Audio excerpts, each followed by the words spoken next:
दीपक राज गिरीले काठमाडौँ महानगरपालिकाका वडा अध्यक्षहरूलाई बाँदर भने बाल शाहको अर्को निर्णयले भाडामा बस्नेहरूलाई समेत राहत दिने। चावल स्थित केवल टावरमा भर्खरै घटे यस्तो घटना। कबड्डी 4 की नायिकाले उल्टै माफी माग्ने। तारा एयरको विमान दुर्घटना हुनुको कारण यस्तो रहेछ। खुसीको खबर पेट्रोल र डिजेलको मूल्य हातै घट्ने ग्यासको के होला। तारा एयरको विमानमा दुर्घटनामा 22 जनाको मृत्यु, 1 जनाको शव अझै भेटिन बाँकी। ठगीको आरोपपछि चाँगु नारायण 7 का नवनिर्वाचित वडा अध्यक्ष श्रेष्ठ फरार। ससुरा र देवरको हत्या गरेको आरोपमा 26 वर्षकी बुहारीसहित पक्राउ। नमस्कार दर्शकबिन, हार्दिक स्वागत छ तपाईहरु सम्पूर्णलाई सपना अनलाइन टिभीमा। निकै नै महत्त्वपूर्ण रिपोर्टका साथ उपस्थित भइसकेका छौं। हाम्रो मेहनतको लागि एउटा सानो लाइक र च्यानललाई सब्स्क्राइब गरी साथै हामीसँग जोडिनु होला र यो भिडियोलाई अन्तिमसम्म हेरी सम्पूर्ण नेपालीहरुमाझ पुर्याएर सक्दो सपोर्ट गरिदिनु होला। दीपक राज गिरीले काठमाडौँ महानगरपालिकाका वडा अध्यक्षलाई बाँदर भनेका छन्। चर्चित कलाकार दीपक राज गिरीले काठमाडौँ महानगरपालिकाका वडा अध्यक्षहरूलाई बाँदरको संज्ञा दिएका छन् र उनले सामाजिक सञ्जालमा वडा अध्यक्षहरूलाई बाँदरको संज्ञा दिएका हुन्। सोमबार महानगरपालिकाको बैठकमा बालेन शाहलाई वडा अध्यक्षले प्रतिक्रिया सिक्नुपर्ने भनेपछि विभिन्न प्रतिक्रिया आइरहँदा गिरीले बाँदरको संज्ञा दिएका हुन्। उनले फेसबुकमा लेखेका छन्, प्रक्रिया सिकेर आउनुपर्छ, सही कुरा एकदम ठिक हो। बाँदरहरू कसरी तह लगाउने त्यो प्रक्रिया त अब सिक्दै पर्छ बालेनजीबाट। नायिका मिरुनाले माफी माग्नु पर्ने भन्दै केएल टावर अगाडि प्रदर्शन कबड्डी 4 का बहिष्कार गर्ने चेतावनी। अहिले अभिनय गरेका कुनै पनि चलचित्र बक्स अफिसमा चलेका भनिएका थिए र अभिनय र सुन्दरताको प्रशंसा हुने अभिनेत्रीमा पर्छिन् मिरुना मगर। फिल्म लाल पूर्जाबाट अभिनय करियर सुरु गरेकी पहिलो गाँसमै ढुङ्गा लागेको थियो, तर अहिले कबड्डी 4 मा अभिनय गरेर चर्चा बटुलेकी नायिका मिरुना फेरि विवादमा तानिएकी छिन्। नायिका मिरुना मगरले निर्दोषलाई फसाउन खोजेको भन्दै चुच्चे पार्टीको केएल टावर अगाडि केही युवाहरू विरुद्ध प्रदर्शन गरेका छन्। पक्राउ परेका बौद्ध बेचुलाई बिना शर्त रिहा गर्नुपर्ने र नायिकाले माफी माग्नुपर्ने भन्दै प्रदर्शनकारीले विरोध गरेका हुन्। विरोधका क्रममा नायिका मिरुना मगरको कबड्डी 4 को पोस्टर समेत जलाएका छन्। नायिकाले माफी नमागी कबड्डी 4 बहिष्कार गर्ने चेतावनी समेत दिएका छन् र आफूमाथि ब्याड टच गरेको भन्दै मिरुनाले ती बौद्ध भिक्षुलाई प्रहरीको जिम्मा लगाएकी थिइन्। पक्राउ परेका भिक्षुमाथि प्रहरीले अभद्र व्यवहारमा अनुसन्धान गरिरहेका छन्। अब अनुसारको समाचारतर्फ लागौं। बालेन शाहको अर्को निर्णयले भाडामा बस्नेहरूलाई समेत राहत।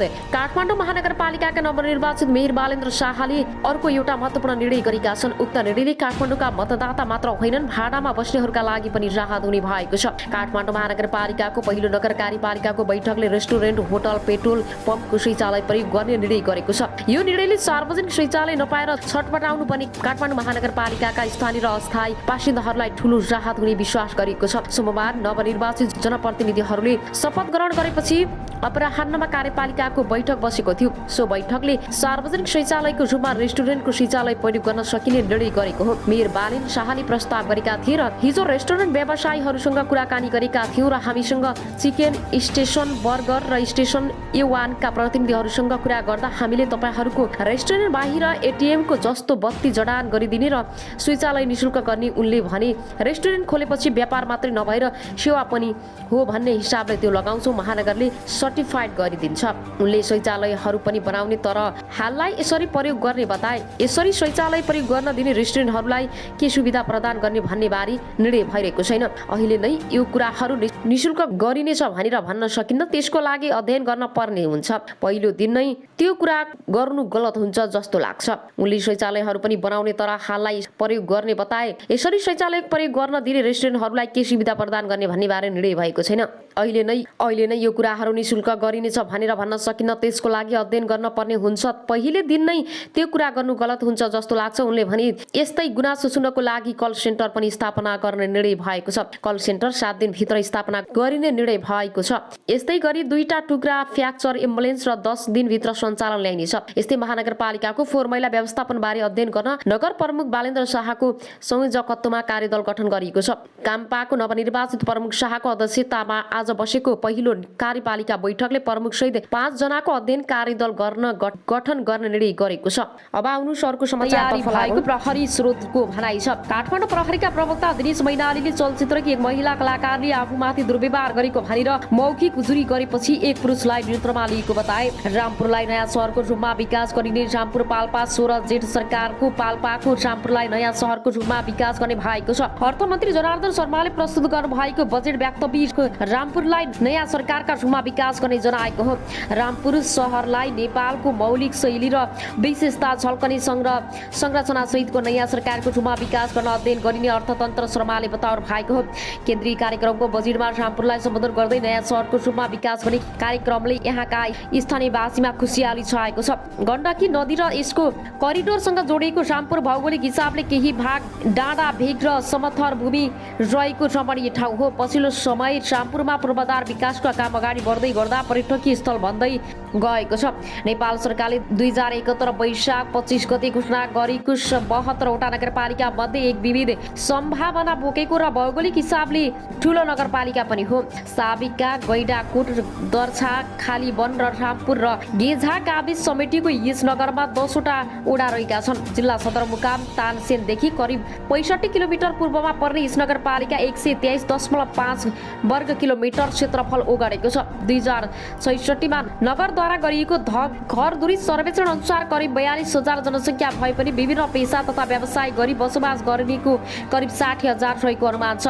यहाँ विभिन्न समुदायको बसोबास रहेको छ र विविध भाषा भाषी रहनसहन ऐतिहासिक तथा धार्मिक पर्यटकका हिसाबले रामपुर नगरलाई नमुना सहरका रूपमा विकास गर्ने नगर प्रमुख रणबहादुर थापाले बताउनु भएको छ। बजेट भाषा मार्फत आगामी आर्थिक वर्षको कार्यक्रममा पाल्पा बुटवल सडक खण्ड अन्तर्गत सिद्धबाबा खण्डमा सुरुङ मार्ग निर्माण कार्य सुरु गरिने समावेश गरिएको छ। यस्तै निजी क्षेत्र मार्फत चितवन रामपुर बुटवल र चितवन रामपुर पोखरा दूरत मार्ग बनाउन लगानी बोर्ड मार्फत प्रक्रिया थाल्ने बजेटमा उल्लेख छ।